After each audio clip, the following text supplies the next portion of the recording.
नए साल की पार्टी पर मेरे खास मेहमान आने वाले थे। मेरी डॉक्टर पत्नी ने कहा, अपने बीमार पिता को ऊपर छत वाले कमरे में बंद कर देना, क्योंकि तुम्हारे गंवार पिता को हाई सोसाइटी की पार्टी में कैसा व्यवहार करना चाहिए नहीं पता। अगर कोई ऐसी वैसी हरकत कर दी तो मेरी तो नाक ही कट जाएगी। मैंने चुपचाप सिर हिला दिया, जबकि पिताजी की आंखों में आंसू आ गए। मेरी पत्नी ने उन्हें ऊपर वाले कमरे में बंद कर दिया। वो अपने साथ रामायण लेकर चली गई। कई घंटे नीचे पार्टी चलती रही और ऊपर मेरे पिता भूखे ठंड में पड़े रहे। रात को जब उन्हें बुलाने गया तो देखा कि पिताजी अब इस दुनिया में नहीं रहे। रामायण खुली हुई थी और हाथ में एक कागज था। मैंने कागज खोला तो मेरी रूह कांप गई, क्योंकि उसमें लिखा था कि राम प्रसाद ने अपने बेटे की पढ़ाई के लिए अपनी भैंस रानी को बेच दिया था और उन्हीं पैसों से अपने बेटे अखिल का एडमिशन शहर के एक बहुत बड़ी यूनिवर्सिटी में करवाया, जहां उसका सपना था कि वो मन लगाकर पढ़ाई करेगा और डॉक्टर बनेगा। पिताजी, मैं आपका सिर गर्व से ऊंचा कर दूंगा, अखिल ने राम प्रसाद से कहा तो वो हल्की मुस्कान के साथ बेटे के कंधे पर हाथ रखकर बोले, बस बेटा, मन लगाकर पढ़ना। मैंने अपनी पूरी जिंदगी तुम्हारे लिए कुर्बान कर दी है। गांव में अब रानी की जगह खाली थी। आंगन सूना लगता था। जब सुबह दूध नहीं आता तो राम प्रसाद की पत्नी एक गहरी सांस लेकर रह जाती थी, मगर कुछ कहती नहीं थी। राम प्रसाद ने एक दिन पूछा, तुम इतना बुझी बुझी सी क्यों रहती हो? पत्नी ने धीरे से कहा, क्या कहूँ जी, जो तुमने किया वो माँ बाप ही कर सकते हैं। बेटे के सपने बहुत महंगे साबित हुए। राम प्रसाद हंसते हुए बोले, अब बेटे के भविष्य के लिए इतना तो करना ही होगा। लेकिन उस हंसी में एक गहरा दर्द छिपा था। कई दिन गुजर गए। राम प्रसाद की रोज की जिंदगी से वो सुकून गायब हो गया था। वो खेतों में जाते लेकिन लौट आते, मगर दिल में खालीपन साथ होता। बेटे की यूनिवर्सिटी की तस्वीरें, दोस्तों के साथ उसकी सेल्फियां और कभी कभार आने वाली फोन कॉल्स, ये सब एक तरह से राम प्रसाद की कुर्बानी की कीमत थी। एक दिन राम प्रसाद ने पत्नी से कहा, जानती हो, कल खेत में धूप चमकी तो मुझे ऐसा लगा जैसे रानी खड़ी है, मुझे देख रही है। मैंने तो सिर्फ एक जानवर बेचा था, लेकिन मुझे क्या पता था कि मेरा दिल भी उसके साथ चला गया है। पत्नी ने चुपचाप उनका हाथ थाम लिया और कहा, दिल भी आखिर जान से जुड़ा होता है, यूं ही थोड़ी निकलता है। उधर शहर में अखिल अपनी पढ़ाई में व्यस्त था। विश्वविद्यालय के पहले भाषण में उसने कहा, मेरा नाम अखिल है और मेरे पिता एक किसान हैं, जिन्होंने अपने सपनों की बलि दे दी ताकि मैं अपने सपने पूरे कर सकूं। पूरा हॉल तालियों से गूंज उठा, लेकिन अखिल का दिल जानता था कि इन तालियों के पीछे एक खेत, एक प्रिय जानवर की खामोश विदाई छिपी है, एक माँ की चुप्पी और एक पिता की आंखों में छुपा दर्द भी। राम प्रसाद अक्सर बैठकर अखिल की पुरानी किताबें, उसकी यूनिफॉर्म और बैग को देखते। वो बैग से एक पुरानी तस्वीर निकालते, जिसमें उनकी भैंस रानी की तस्वीर थी, जो अखिल ने बचपन में बनाई थी। उस पर लिखा था, मेरी रानी, मेरी दोस्त। दिन बीतते रहे, लेकिन राम प्रसाद का दिल पहले जैसा नहीं रहा। अब वो समझ चुके थे कि ये सिर्फ शुरुआत है। कुर्बानियों का सिलसिला शुरू हो चुका है। ये तो बस पहला कदम था। अब तक तो कीमत सिर्फ एक जानवर थी। आगे क्या क्या बेचना पड़ेगा, ये सवाल उनके दिल में कहीं गहराई में ठहर गया था, जैसे कोई दर्द जो अभी पूरा नहीं हुआ हो। रात के सन्नाटे में राम प्रसाद की पत्नी चुपके से जागी। चूल्हे के पास बैठकर धीमी सी लौ जलाई। कमरे में हल्की रोशनी फैली तो राम प्रसाद का थका हुआ चेहरा दिखाई देने लगा। वो बैठे थे, हाथों में कुछ कागजात लिए, जिन्हें वो बार बार देख रहे थे, मानो उन पर लिखी रकम उनके मन में हथौड़े के जैसे बज रही हो। ये अखिल के अगले सेमेस्टर की फीस की रसीद थी, जो कि लाखों में लिखी थी, जिसे पिछली बार भैंस बेचकर चुकाई थी। लेकिन उससे तो बस शुरुआत हुई थी। अब ये सपना पूरे वजूद के साथ उनके दरवाजे पर खड़ा था और उसकी भूख बढ़ती जा रही थी। पत्नी ने परेशान होते हुए पूछा, क्या हुआ? क्या फिर से फीस बढ़ा दी गई है? राम प्रसाद ने गर्दन झुकाकर सर हिलाया, जैसे कि उनके अंदर कुछ भी कहने की ताकत ही नहीं बची हो। पत्नी ने एक बार फिर से कहा, अब भला क्या बेचोगे?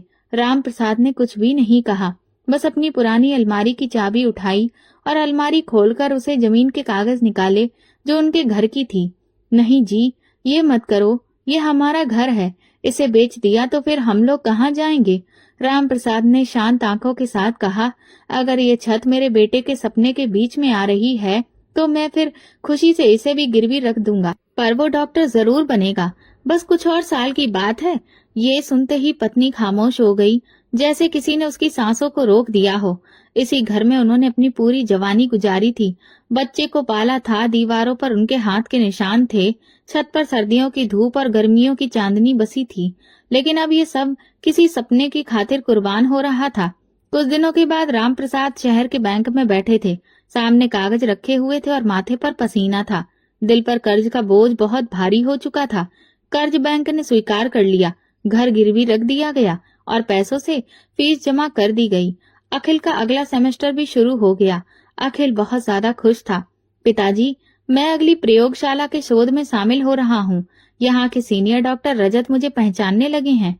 मेरा नाम यूनिवर्सिटी के बोर्ड पर भी आएगा। राम प्रसाद ने मुस्कुराकर सुना, लेकिन अंदर ही अंदर घर की हर ईंट की कीमत उन्हें महसूस होने लगी थी।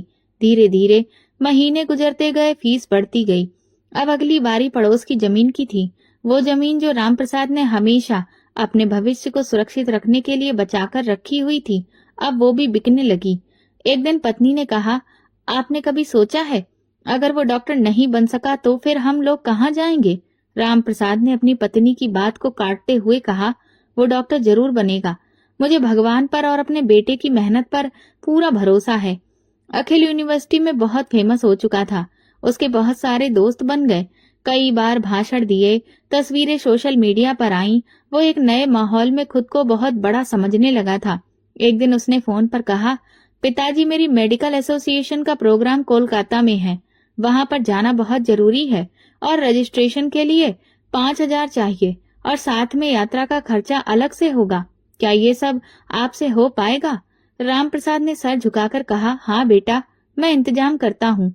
उन्होंने ये बात तो कह दी थी, लेकिन जेब में केवल 3,000 थे। वो फिर बाजार गए, पुराने बर्तन बेचे, बकरी का बच्चा बेच दिया और बेटे के लिए पैसों को भेज दिया। गांव में लोग बातें करने लगे, रामप्रसाद सब कुछ बेच रहा है, बेटे के सपनों के पीछे पूरी तरह से पागल हो गया है। फिर वो कुछ दुखी होकर कहने लगे, भगवान करे अखिल सच में डॉक्टर बन के ही आए, वरना रामप्रसाद का तो सब कुछ बर्बाद हो जाएगा। पत्नी अब खामोश रहने लगी थी। उनके चेहरे पर अब चिंता पसरी रहती थी।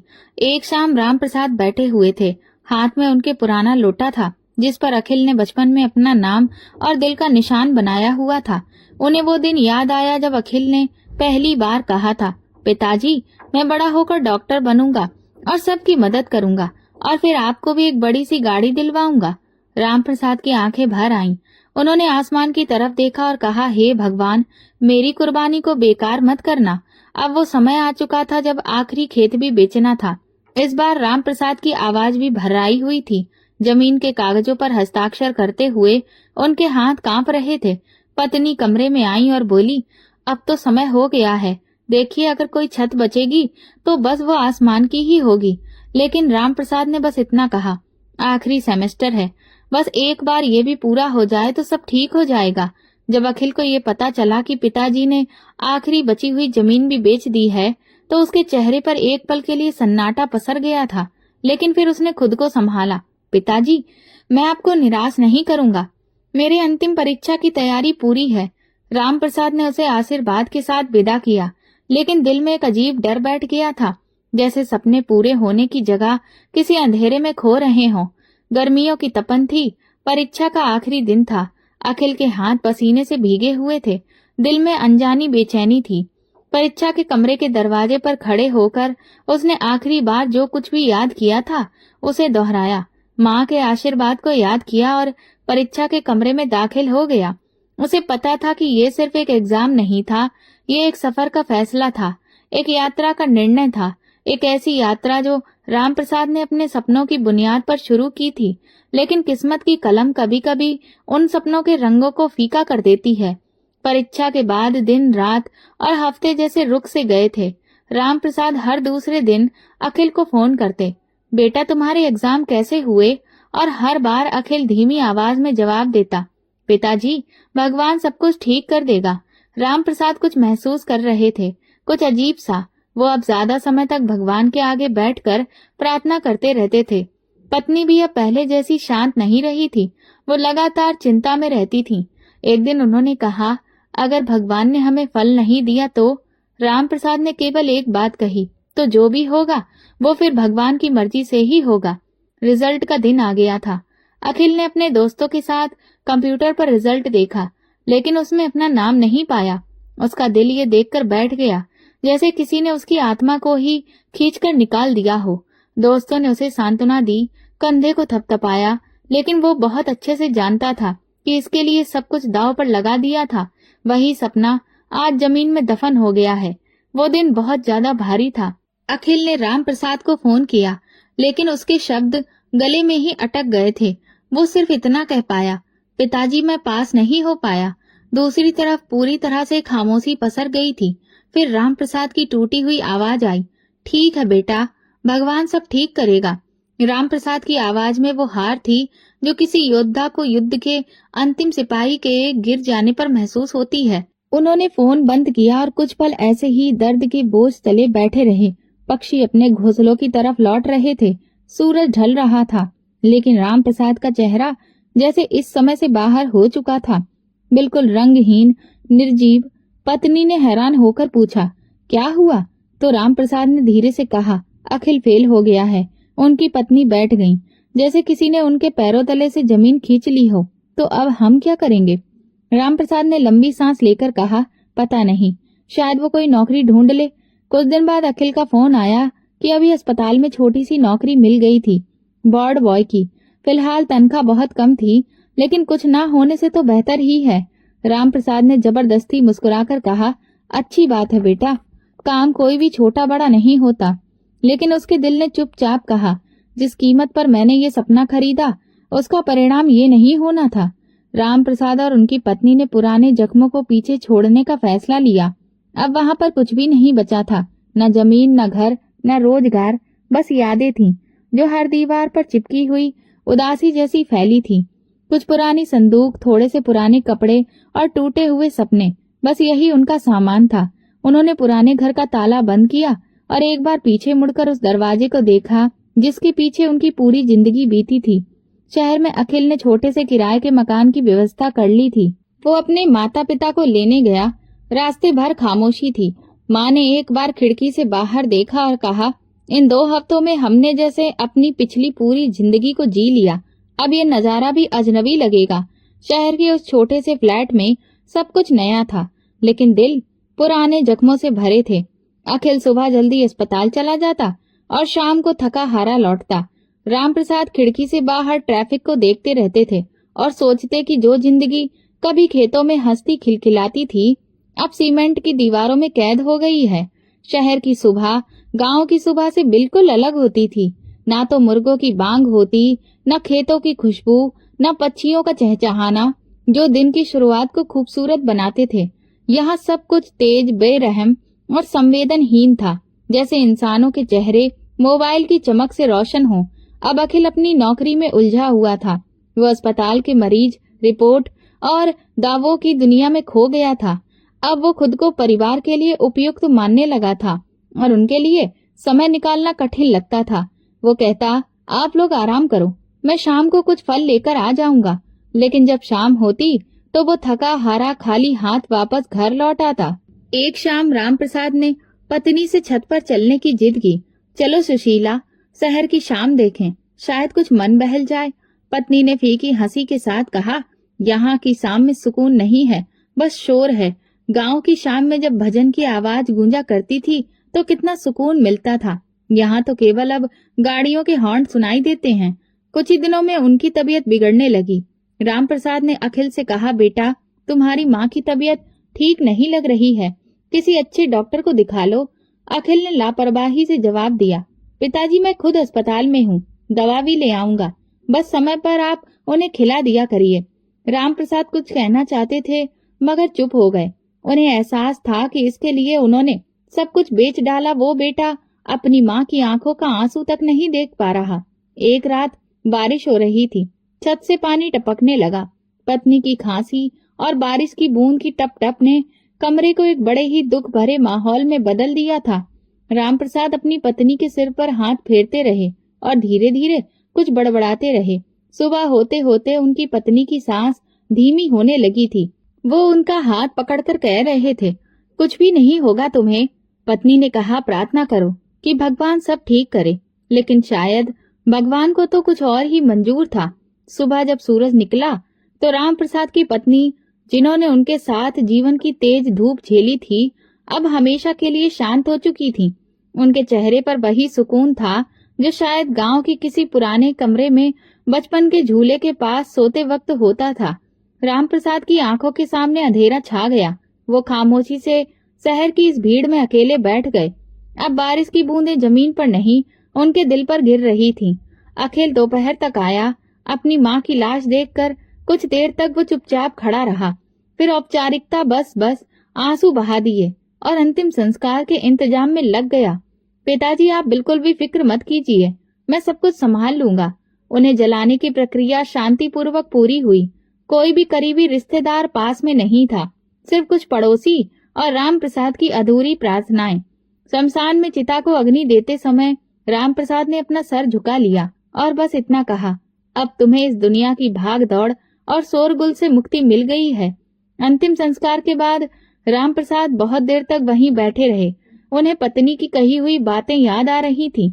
ये सपने हमें ले डूबेंगे, है ना? तुम सही कहती थी। और फिर वो पूरी तरह शांत हो गए, जैसे उनके अंदर बोलने की अब शक्ति ही खत्म हो गई हो। अब वो किसी से बहस नहीं करते, किसी से किसी चीज की मांग नहीं करते। बस हर सुबह रामायण का पाठ करते और दिन भर पत्नी की पुरानी साड़ी का आंचल सीने से लगाए घूमते। किसी कोने में चुपचाप बैठे रहते। एक दिन अखिल ने कहा, पिताजी, क्या आप अब गांव वापस जाना चाहेंगे? राम प्रसाद ने एक नजर बेटे की तरफ देखा और कहा, अब वहाँ क्या है? तुमने तो सब कुछ बेच डाला। अब तो शायद मेरी अस्थियां भी यहीं की गंगा में विसर्जित होंगी। अखिल के चेहरे पर एक पल के लिए शर्म का भाव आया, लेकिन फिर वो अपने मोबाइल में व्यस्त हो गया। शहर की जिंदगी ने राम प्रसाद को भीतर से खोखला कर दिया था। गांव की खुली हवा, मिट्टी की खुशबू, नीम के पेड़ की छांव, ये सब केवल एक सपना बनकर रह गए थे। अब केवल बंद खिड़कियां, घुटनों का दर्द और नींद से खाली रातें बाकी थीं। वो हर रात बिस्तर पर लेटे हुए अपनी पत्नी की तस्वीर को देखते और धीरे से कहते, मैंने सपनों के पीछे सब कुछ दे दिया, लेकिन ये नहीं जाना कि सपने भी कभी सीने में दफन हो सकते हैं। अब वो अपनी जिंदगी के उस मोड़ पर थे जहाँ न कोई इच्छा बची थी, न कोई उम्मीद, सिर्फ खामोशी थी और बेटे के व्यवहार की बेरुखी हर पल घेरे रहती थी। कमरे में सन्नाटा गूंजता था। खिड़की के बाहर की रोशनी भी अंधेरे जैसी लगती और समय केवल दीवार की घड़ी में चलता था, दिल में नहीं। राम प्रसाद दिन भर चुपचाप बैठे रहते और अखिल सुबह अस्पताल और शाम को अपने मोबाइल में व्यस्त हो जाता। बाप बेटे के बीच न कोई झगड़ा था, न अपनापन, बस एक ठंडी दूरी थी। इन्हीं दिनों में अस्पताल में अखिल की मुलाकात डॉक्टर रजनी से हुई। वो उम्र में अखिल से कुछ बड़ी थी, लेकिन पर्सनैलिटी बहुत ही मजबूत, आत्मनिर्भर और प्रभावशाली थी। रजनी एक सेल्फ डिपेंडेंट ऊंचे दर्जे की महिला थी, जो एक बहुत रेपुटेटेड औरत शकुंतला की बेटी थी और अपने स्वभाव में बिल्कुल स्पष्ट। अखिल, जो बार बार अपने जीवन में टूटा था, रजनी की गंभीरता और मजबूत स्वभाव से प्रभावित हुआ। धीरे धीरे दोनों के बीच दोस्ती होने लगी। रजनी को भी अखिल की संजीदगी, उसका खामोश रहना और उसका प्यार से बात करना बहुत अच्छा लगने लगा। एक दिन उसने अखिल से कहा, मेरी माँ चाहती है कि मैं किसी अमीर बिजनेसमैन से शादी कर लूं, लेकिन मेरा दिल कहता है कि तुम्हारे जैसे सच्चे इंसान के साथ जीवन बिताना सबसे अच्छा होगा। अखिल कुछ देर चुप रहा, फिर बोला, मेरे पास न दौलत है, न कोई ऊंचा मुकाम, सिर्फ एक बूढ़े पिता हैं जो बीमार रहते हैं, और मैं खुद भी एक अधूरे सपने का टूटा हुआ हिस्सा हूँ। रजनी मुस्कुराकर बोली, तो फिर हम दोनों का मेल अच्छा रहेगा। मैं मजबूत हूँ, तुम सच्चे हो। मेरे घर की दीवारें तो हैं, लेकिन रिश्तों की नींव नहीं थी। कुछ दिनों में रजनी ने खुद अपने माता पिता को तैयार किया और रिश्ता भेजा। राम प्रसाद ने पहले अखिल की बात चुपचाप सुनी, फिर थोड़ी देर सोचकर कहा, बेटा, अगर तुम्हें लगता है कि वो तुम्हारी जिंदगी बेहतर बना सकती है, तो मेरा आशीर्वाद तुम्हारे साथ है।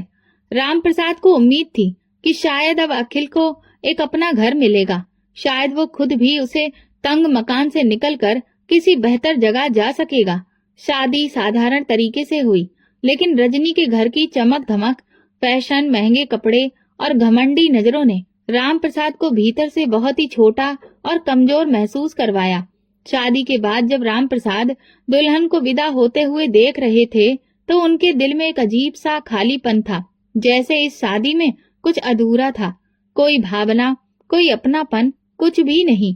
शादी के कुछ ही दिनों के बाद अखिल और रजनी ने राम प्रसाद को अपने साथ ही शहर के महंगे इलाके में स्थित घर में रहने के लिए कहा। राम प्रसाद के लिए अब एक अलग छोटा कमरा रखा गया जो मेन गेट के पास था। शुरू शुरू में रजनी का व्यवहार फॉर्मेलिटी से भरा था, लेकिन जल्दी ही उसके व्यवहार में कठोरता और उपेक्षा झलकने लगी थी। एक दिन जब राम प्रसाद सुबह चाय लेने के लिए किचन के पास आए तो रजनी ने झुंझलाकर कहा, अगर चाय बनानी है तो खुद बना लीजिए, मैं यहाँ पर नौकरानी नहीं हूँ। राम प्रसाद ने एक पल उसकी तरफ देखा और फिर धीरे से कहा, बेटी मैं तो सिर्फ पानी लेने आया था। रजनी ने ताना देते हुए कहा, तो फिर बर्तन क्यों छू रहे हैं? इस घर में मुफ्त का खाना नहीं मिलता है। इस वक्त अखिल कमरे से बाहर आ गया और रजनी ने बात पलट दी, लेकिन राम प्रसाद का दिल पहली बार चुपचाप से घायल हो चुका था। कुछ दिन बाद रात के खाने के बाद रजनी ने राम प्रसाद के इस्तेमाल किए गए बर्तन उनके हाथ में पकड़ा दिए और कहा, इन्हें खुद धो दीजिए बाहर। अगर सुबह नौकरानी आई और उसने रात के रखे हुए बर्तन देखे तो वो बहुत ही ज्यादा नाराज हो जाएगी। राम प्रसाद ने अखिल की ओर देखा, लेकिन फिर चुपचाप बाहर जाकर बर्तन धोने लगे। ठंडी रात थी, हवा भी ठंडी थी। वो बर्तन धोते रहे, उनके कपड़े भीग गए और हाथ कांपने लगे, पर दिल की ठंडक शरीर की ठंडक से कहीं ज्यादा थी। जब वो हाथ पोंछकर अपने कमरे की तरफ लौटे तो एक प्लेट हाथ से गिरकर टूट गई। रजनी दौड़ती हुई आई और बोली, ये प्लेट मेरे डिनर सेट की थी और बहुत महंगी थी। तुम लोगों को कीमती चीजों की कोई कदर ही नहीं होती है। राम प्रसाद चुप रहे, लेकिन अखिल ने झल्लाकर कहा, पिताजी आपसे मैंने कहा था ना कि बर्तनों का ध्यान से संभाल कर करिए, हर चीज आप खराब कर देते हैं। राम प्रसाद ने पहली बार कुछ नहीं कहा, न सफाई दी, बस चुपचाप अपने बिस्तर पर बैठ गए, सर झुकाए, जैसे अपने अंदर कुछ दफन कर रहे हों। रात को वो बहुत देर तक जागते रहे। उन्हें अपनी पत्नी की पुरानी साड़ी को आंखों से लगाया और पहली बार बेटे की आवाज में अपने लिए दूरियां महसूस की। मैंने सब कुछ तुम्हें दिया बेटा, खुद से ज्यादा तुम्हें चाहा, लेकिन आज तुम्हारे घर में मैं एक अजनबी हूँ। अखिल जो कभी अपनी माँ के सामने नरम दिल था, अब रजनी के असर में आकर बहुत ही सख्त मिजाज होता जा रहा था। प्यार, अपनापन तो अब उसके लिए बोझ बन रहा था। वो दिल से बाप का सम्मान करता था, लेकिन उसकी जुबान कुछ और कहने लगी थी। घर वही था, दीवारें वही थी, दरवाजे भी वही थे, लेकिन राम प्रसाद के लिए बाहर दरवाजा बंद हो चुका था, सिवाय उसके कमरे के। जैसे रजनी ने कह दिया हो ये आपका कमरा है और बाकी घर से अलग कर दिया था। एक समय था जब राम प्रसाद की उपस्थिति घर में बरकत समझी जाती थी, लेकिन अब वही अस्तित्व एक अनचाहा बोझ बन चुका था। अखिल सुबह जल्दी काम पर निकल जाता और रजनी अब खुलकर अपने असली रंग दिखाने लगी थी। वो अब किसी भी दया या लिहाज या आश्रय को मानने वाली नहीं थी। राम प्रसाद की चुप्पी को उसने उनकी कमजोरी समझ लिया था और रोज इस कमजोरी का कोई न कोई नया फायदा उठाती थी। एक दिन रजनी ने घर में नई अलमारी लगवाने का फैसला लिया। कारीगर आए और पूरे घर का सामान इधर उधर होने लगा। राम प्रसाद का पुराना बिस्तर, उनकी कुछ किताबें और उनकी पत्नी की यादों से भरा एक छोटा सा संदूक भी कमरे से बाहर निकाल दिया गया। राम प्रसाद आंगन में बैठे चुपचाप ये सब कुछ देख रहे थे। कारीगर वो संदूक घसीट रहे थे जिसमें उनकी पत्नी के लिखे पत्र, शादी की तस्वीरें और अखिल के बचपन की तस्वीरें सुरक्षित थीं। बेटा वो संदूक जरा धीरे से रखना, राम प्रसाद ने कहा, लेकिन रजनी तेजी से आगे बढ़ी और बोली, अंकल ये सब पुराना और बेकार का सामान है। अगर आपको ये इतना ही प्यारा है तो फिर इसे अपने कमरे में उठाकर रख लीजिए, लेकिन मेरे बैठक में ये बदबूदार चीजें नहीं रखी जाएंगी। राम प्रसाद ने चुपचाप वो संदूक अपने कमरे में घसीटा और फिर एक कोने में रख दिया। वो चुपचाप थे, लेकिन भीतर एक कसक थी, जैसे कि किसी ने यादों को धूल में मिला दिया हो। अगले दिन की पीड़ा कुछ और ही थी। रजनी ने एक महंगी नस्ल का पालतू कुत्ता पाल लिया जिसे वो अपने बच्चों के जैसा मानती थी। ये हमारे परिवार का नया सदस्य है, रजनी ने बड़े ही गर्व से कहा। वो कुत्ता पूरे घर में खुलेआम आराम से घूमता था, लेकिन जैसे ही राम प्रसाद के कमरे के पास आता तो भौंकने लगता। रजनी मजाक उड़ाते हुए कहती, अंकल, मेरा डॉगी आपको देखकर डर जाता है। शायद आपकी शक्ल से उसे कोई पुरानी लड़ाई याद आ जाती है। एक दिन जब राम प्रसाद व्रत के लिए नहाने जा रहे थे तो वही कुत्ता उनके पैरों में उलझ गया। राम प्रसाद लड़खड़ाकर जमीन पर गिर पड़े। उनके हाथ से खून निकल आया। रजनी दौड़ती हुई आई, लेकिन राम प्रसाद की तरफ नहीं, सीधे अपने कुत्ते के पास। मेरे बेटे, तुम्हें चोट तो नहीं आई? फिर वो राम प्रसाद की ओर मुड़ी और बोली, अंकल, आप देखकर नहीं चल सकते? अगर मेरे कुत्ते को अभी कुछ हो जाता तो? राम प्रसाद ने जख्मी हाथ देखा, फिर कुत्ते को और फिर रजनी को। बेटी, मैं गिर गया था, उन्होंने जवाब दिया। रजनी ने सख्त लहजे में कहा, अरे, गिरना तो अब आपकी आदत बन चुकी है, लेकिन अगर दोबारा मेरे डॉगी को कुछ भी हुआ ना तो मैं बिल्कुल भी बर्दाश्त नहीं करूंगी। वो रात राम प्रसाद ने दर्द में बिताई। अखिल से कुछ कहने का मन हुआ, लेकिन तुरंत उनके दिल ने उन्हें रोक दिया। जिसे आंख बंद करते हुए वक्त माँ की मौत की खबर दी गई हो, वो दिल का हाल क्या समझेगा। कुछ दिन के बाद राम प्रसाद की पुरानी चारपाई टूट गई। पीठ में असहनीय दर्द होने लगा था। उन्होंने रजनी से कहा, बेटी, अगर नई चारपाई ना भी दिलवा सको तो कम से कम एक पुराना गद्दा ही बदलवा दो, मुझे बहुत कमर में तकलीफ होती है। रजनी ने अपनी आंखें सिकोड़ते हुए कहा, अंकल, यहाँ मैं कोई धर्मशाला या दान पुण्य का संस्थान नहीं खोल रखा है। अगर यहाँ की सुख सुविधाएं पसंद नहीं आ रही हैं, तो चुपचाप अपना सामान बांधकर वृद्धाश्रम चले जाइए। वहाँ आपके जैसे बहुत लोग रहते हैं। ये बात राम प्रसाद के दिल पर जैसे बिजली बनकर गिरी।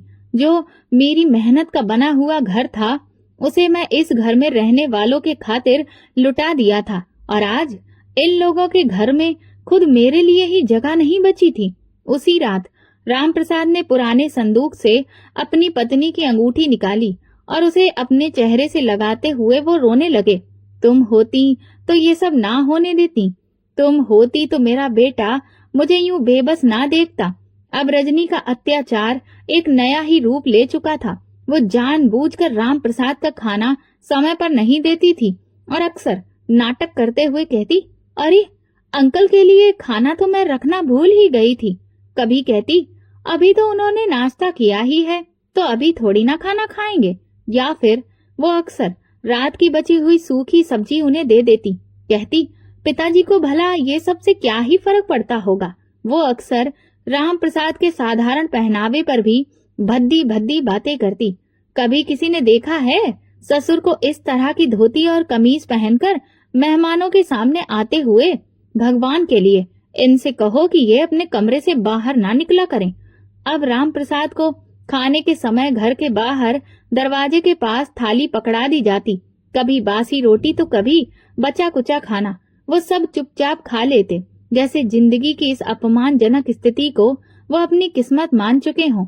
एक दिन राम प्रसाद ने संदूक से पत्नी की लिखी एक चिट्ठी निकाली, जिसमें उसने अपने दुख लिखे थे। हे भगवान, जिस बेटे के लिए सब छोड़ के उसके घर में अगर जगह न मिली तो हमें अपने घर बुला ले। तेरी धरती पर जगह की कोई कमी नहीं है। सर्दियों की एक ठंडी सुबह, जब सूरज की किरणें भी खिड़कियों में झांकने से डर रही थी, राम प्रसाद नींद अधूरी छोड़कर उठ गए। न शरीर में गर्माहट थी, न दिल में उम्मीद। बिस्तर पर पड़े कंबल बार बार खिसक रहा था, जैसे अब वो भी उस बूढ़े से परेशान हो चुका हो। ठंडी हवा दरवाजे की दरारों से भीतर आ रही थी, लेकिन राम प्रसाद के अंदर की ठंड उसे मौसम से कहीं ज्यादा कचोट रही थी। अब रजनी रोज सुबह दरवाजा खटखटाकर कहती, अंकल, चाय बनानी है तो बर्तन धोकर लीजिएगा। एक जमाना था जब राम प्रसाद खेतों में सारा दिन मेहनत करता था और शाम को चूल्हे के पास बैठता था तो उसकी पत्नी चुपचाप चाय बना लेती थी और दोनों साथ में बैठते थे। अब वो सब यादें अतीत की छाया बनकर रह गई हैं। आज भी वो बर्तन लेकर बाहर गए। पानी बर्फ के जैसा ठंडा था, हाथ कांप रहे थे। नीचे झुककर नल खोला तो कपड़ों तक में ठंड समा गई। ठंडी हवाओं ने कमर पर चोट की तरह असर किया। हाथों से झाग नहीं बन रहे थे, उंगलियां सुन्न हो रही थी, लेकिन वो चुपचाप बर्तन धोते रहे, जैसे ये उनका ही काम हो। वापसी में रजनी की कीमती प्लेट एक मामूली सी ठोकर से फर्श पर गिर गई और टूट गई तो जैसे घर में तूफान आ गया। रजनी तेजी से बाहर आई और आवाज तेज करते हुए बोली, ये क्या किया आपने? आप हर बार यही करते हैं। ये भी मेरे ब्रांडेड डिनर सेट में से एक थी। मेरी माँ ने मुझे ये गिफ्ट में दी थी। आपको पता भी है कि इसकी कितनी कीमत थी? राम प्रसाद ने नजर झुकाकर बस इतना कहा, बेटी एक बार और माफ कर दो, गलती हो गई, हाथ सुन्न पड़ गए हैं। रजनी ने हाथ नचाते हुए जवाब दिया, गलती? हर बार आपसे कुछ ना कुछ टूट ही जाता है। बस अब बहुत हो चुका, चीजों को संभाल कर रखिए। इसी दौरान अखिल कमरे से बाहर निकला। आंखें अभी भी नींद से भरी थीं, लेकिन पत्नी की आवाज ने उसे जगा दिया था। क्या हुआ? रजनी ने बताया, आपके पिता ने एक बार फिर मेरी प्लेट तोड़ दी है। मैंने आपसे कितनी बार कह चुकी हूँ कि इन्हें बर्तनों से दूर रखिए। अखिल ने पलटकर पिता को देखा। पिताजी, आप ये सब काम छोड़ दीजिए। अगर आपका शरीर साथ नहीं देता है तो फिर कुछ मत किया करिए। मुझे हर बार शर्मिंदा होना पड़ता है। राम प्रसाद ने कुछ भी नहीं कहा, बस अपनी भीगी आंखें झुकाए धीरे धीरे कमरे की तरफ वापस चले गए। कमरे में आकर दरवाजा बंद किया और खुद को दीवार से लगाकर नीचे बैठ गए। आंखों से आंसू बहने लगे, वो आंसू जो सालों की कुर्बानियों का प्रतिफल नहीं पा सके, वो दर्द जो शब्दों में नहीं ढलता। बेटा, मैंने तुम्हारे लिए सब कुछ बलिदान कर दिया था। वो धीरे से बड़बड़ाए, जमीन बेच दी, घर छोड़ दिया, पत्नी भी छोड़कर चली गई, लेकिन आज ये सब कुछ सुनना पड़ रहा है कि मेरे हाथ कांपते हैं। उनकी सिसकियां धीरे धीरे तेज होती गईं, लेकिन उस घर की दीवारें अब उनकी सिसकियों की आदी हो चुकी थीं। वो चुपचाप पत्नी की साड़ी को सीने से लगाकर लेट गए, जैसे माँ की गोद की तलाश में हो। अगले दिन जब राम प्रसाद शाम को घर आए, रजनी ने शिकायतों की लिस्ट फिर से दोहरानी शुरू कर दी। मैं अंकल से कहती हूँ अपने कपड़े अलग रखा करें, लेकिन वो सारा कमरा गंदा कर देते हैं। अगर अचानक कोई मेहमान आ जाए तो क्या होगा? अखिल ने सर हिलाया। मैं उन्हें समझाऊंगा, तुम चिंता मत करो। रात के खाने के बाद अखिल अकेले राम प्रसाद के कमरे में आया और कहा, पिताजी, रजनी जो कहती है वो गलत नहीं है। आप अपना ख्याल नहीं रखते हैं। कम से कम थोड़ा कायदे से रहा करिए। ये शहर है, कोई गांव नहीं है। राम प्रसाद ने मुस्कुराकर उसकी ओर देखा। ये वो मुस्कान थी जिसमें पीड़ा छुपी हुई थी। बेटा, मैं तो अब सिर्फ इस वक्त का यात्री हूँ। तुम्हारे साथ हूँ, लेकिन तुम्हारे जैसा नहीं। अगर मेरी मौजूदगी तुम्हें बोझ लगती है तो कह देना, मैं कहीं और चला जाऊंगा। अखिल को बहुत शर्मिंदगी हुई, लेकिन तभी रजनी की आवाज आई, किचन की लाइट बंद कर देना, अंकल शायद फिर ना आ जाएं। शर्म, मोहब्बत और थकान तीनों ने अखिल को चुप करवा दिया। राम प्रसाद के लिए अब हर दिन एक जैसा हो गया था। सुबह आंगन में धूप में बैठना, शाम को कोने में छाया के साथ और रात पत्नी की यादों के साथ सोना। कभी कभी वो प्रार्थना करते, भगवान, अगर इस दुनिया में मेरी कोई जगह नहीं रही तो अपनी मिट्टी में ही थोड़ी सी जगह दे देना। एक दिन एक दोस्त घर आया। सबके साथ रात के खाने पर रजनी ने खास इंतजाम किया, लेकिन राम प्रसाद का जिक्र तक नहीं किया गया। जब वो दोस्त किचन की तरफ गया और राम प्रसाद को आंगन में बैठे देखा तो हैरान हो गया। ये बुजुर्ग कौन है? रजनी ने कहा, अरे ये मेरे ससुर हैं, ये यहीं रहते हैं, बस बहुत साधारण हैं। राम प्रसाद ने खुद से कहा, हाँ, मैं साधारण ही हूँ, क्योंकि साधारण ही वो चीज है जो किसी को सम्मान देती है और किसी से छीन भी लेती है। उस रात राम प्रसाद बहुत रोए। वो रोना जिसमें सिर्फ दुख नहीं था, बल्कि पूरी हताशा बसी थी। मैंने रिश्तों को अनमोल समझा, इसलिए सब कुछ बलिदान कर दिया, लेकिन आज रिश्तों की कीमत रुपयों में तोली जाती है। वो सुबह की हवा अब तक सुकून नहीं देती थी जो कभी गांव के खेतों में महसूस होती थी। नीम की छांव, पत्नी की आवाज और कच्ची मिट्टी की महक। अब शहर की सुबह में सिर्फ सन्नाटा और बेरुखी थी। राम प्रसाद उस घर में किसी बड़े बुजुर्ग की तरह नहीं, बल्कि एक बोझ की तरह रहने लगे थे। एक ऐसा बोझ जिसे ना कोई गले लगा सकता था, ना दिल में जगह दे सकता था। वो कमरे के कोने में बैठे रहते, कभी दरवाजे के पास, कभी आंगन की उस बेंच पर जहां रजनी ने उनके लिए एक स्थायी जगह तय करके रख दी थी। ये अंकल का कोना है, वो मेहमानों से हंसते हुए कहती। हमने उन्हें बाहर की हवा के लिए यहाँ पर रखा है, लेकिन राम प्रसाद जानता था ये उसका खाने का कोना है। वो कोना जहाँ अब सिर्फ बासी रोटी, बची हुई सब्जी और ठंडा पानी मिलता है। एक दिन दोपहर को जब रजनी ने बची हुई रोटी सब्जी लाकर राम प्रसाद के सामने रखी तो वो बस चुपचाप थाली को देखते रहे। सब्जी पर तेल जमा हुआ था और रोटी बुरी तरह से अकड़ी हुई थी, जैसे समय की बेरहमी ने उसे और ज्यादा कठोर बना दिया हो। अंकल, भूखे रहने से तो यही ठीक है कि इसी को खा लीजिए, रजनी ने मजाक उड़ाते हुए लहजे में कहा। राम प्रसाद ने धीरे से थाली उठाई और दरवाजे के पास बैठकर खाने लगे। वो निवाले जो कभी पत्नी प्यार से बनाकर देती थी, अब जुबान पर छाले जैसे लगते थे। अखिल उस समय घर पर नहीं था, अस्पताल में ड्यूटी पर था। शाम को लौटा तो रजनी ने हल्के अंदाज में कहा, आपके पिताजी ने आज भी खाना आंगन में खाया।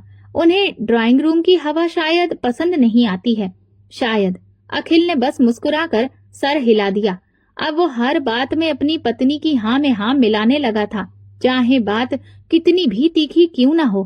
कुछ दिन बाद सर्दी की तेजी और ज्यादा बढ़ गई। राम प्रसाद की तबीयत कुछ बोझिल सी लगने लगी। जब गले में दर्द और माथे पर हल्का बुखार महसूस होने लगा तो उन्होंने खुद से कहा, शायद मौसम का असर है, और चुपचाप अपने कमरे में लेट गए। अगले दिन वो हल्के बुखार के साथ उठे और खांसी शुरू हो गई। कांपते हाथों से दरवाजा खोला और धीरे धीरे आंगन की तरफ बढ़े। रजनी ने दूर से ही कहा, अंकल, आप बुखार में बाहर क्यों आ गए? आपका कमरा ही आपके लिए सही जगह है, मैं वहीं पर दवा भिजवा दूंगी। लेकिन न दवा आई और न कोई खबर। वो सारा दिन बुखार में अकेले लेटे पड़े रहे। कोई देखने तक नहीं आया और ना ही किसी ने दो शब्द तसल्ली के कहे। रात को बुखार और ज्यादा बढ़ गया। राम प्रसाद का शरीर कांपने लगा। वो एक पुराना कंबल ओढ़ छत की ओर देख रहे थे। उनकी जुबान से एक शब्द निकला, सुशीला, अगर तुम होती तो कितना आराम होता। इस वक्त मुझे तुम्हारे साथ की बहुत जरूरत है। इस समय दरवाजे पर काम करने वाला चौकीदार, जो दूर से सब कुछ देख रहा था, धीरे धीरे अंदर आया। बोला, बाबा जी, आपकी तबीयत ठीक नहीं लग रही है, मैं आपको डॉक्टर के पास लेकर चलता हूँ। राम प्रसाद ने कमजोर आवाज में कहा, नहीं बेटा, बस कोई दवा दे दो, बहुत थकान है। चौकीदार तुरंत बाजार गया, कुछ गोलियां और बुखार की दवा के साथ दूध भी गर्म करके ले आया। उसने खुद अपने हाथ से राम प्रसाद को दवा दे दी और कंबल ठीक से उड़ा दिया। बोला, बाबा जी, आप मेरे पिताजी के जैसे हैं, ऐसी हालत में अकेले मत रहा कीजिए। राम प्रसाद की आंखों से आंसू बहने लगे। ये एक अजनबी आदमी था, मगर उसके दिल में इंसानियत जिंदा थी, और एक मेरा अपना सगा बेटा, जिसे मेरा ख्याल तक नहीं था। अगले दिन जब रजनी को पता चला कि चौकीदार दवा देने आया था तो वो गुस्से से भर गई। बोली, किसकी इजाजत से तुम अंदर आए? कौन हो तुम जो मेरे ससुर को दवा दोगे? क्या तुम्हें अपनी लिमिट के बारे में नहीं पता है? चौकीदार चुपचाप खड़ा रहा और सर झुकाए रहा। अपनी औकात मत भूलो, खबरदार, अगर तुमने दोबारा अंदर उनके पास आने की कोशिश की तो नौकरी से निकाल दूंगी। राम प्रसाद दरवाजे के पीछे से सब कुछ सुन रहे थे। वो ना तो चिल्लाए ना ही कुछ कहा, बस अंदर ही अंदर टूट गए। एक समय था जब उनकी पत्नी की तकलीफ पर पूरा मोहल्ला इकट्ठा हो जाता था। आज वो बुखार में पड़े हैं और उनके बेटे का घर उनका दरवाजा भी बंद कर रहा है। जब अखिल घर आया तो सबने इस बात को मामूली बात करके टाल दिया। चौकीदार हद पार कर रहा था, याद रखना, वो सिर्फ एक कर्मचारी है। अखिल ने भी हाँ में हाँ मिलाई और बात का विषय बदल दिया गया। अपने पिता के बुखार की बात तक न की गई। राम प्रसाद ने उस रात खिड़की खोलकर चांद को देखा। चांद तो वही है जो मेरी पत्नी को गांव की छत पर पसंद था, मगर हालात कितने बदल गए हैं। उसने पुराना रूमाल निकाला जिसमें उसकी पत्नी ने हल्दी और कुमकुम से उसका नाम लिखा था। वो रूमाल अभी भी उसमें उसकी पत्नी के प्यार की महक को समेटे हुए था। उसने उसे अपनी आंखों से लगाया और धीरे स्वर में बोले, अब कोई और दवा नहीं चाहिए, अब बस तुम्हारा प्यार याद आता है जब किसी मंत्र या दवा से नहीं मिलता। वक्त का काम तो गुजर जाना है, लेकिन कुछ जगह ऐसी होती हैं जो समय के साथ नहीं भरती, बल्कि हर बीते पल में उनमें नमक भर जाता है। राम प्रसाद के लिए भी वक्त बीत रहा था, लेकिन ऐसा वक्त जिसमें ना मुस्कुराहट थी, ना ही किसी खुशी की झलक थी, बस खामोशी और अकेलापन था। वो पीड़ा, वो अधूरी उम्मीदें हर दिन के साथ बढ़ती जा रही थी। 5 साल बीत चुके थे, लेकिन राम प्रसाद के दिल की हालत वैसे के वैसी ही थी। अब वो बहुत कम बोलते, अक्सर किसी कोने में बैठे रहते या रामायण पढ़ते रहते। उनकी दुनिया बदल गई थी, लेकिन उनका दिल वहीं अटका हुआ था जहां उन्होंने सब कुछ बलिदान कर दिया था। अपने बेटे की खुशियों और सपनों के लिए इन्हीं सालों में अखिल और रजनी को एक बेटा हुआ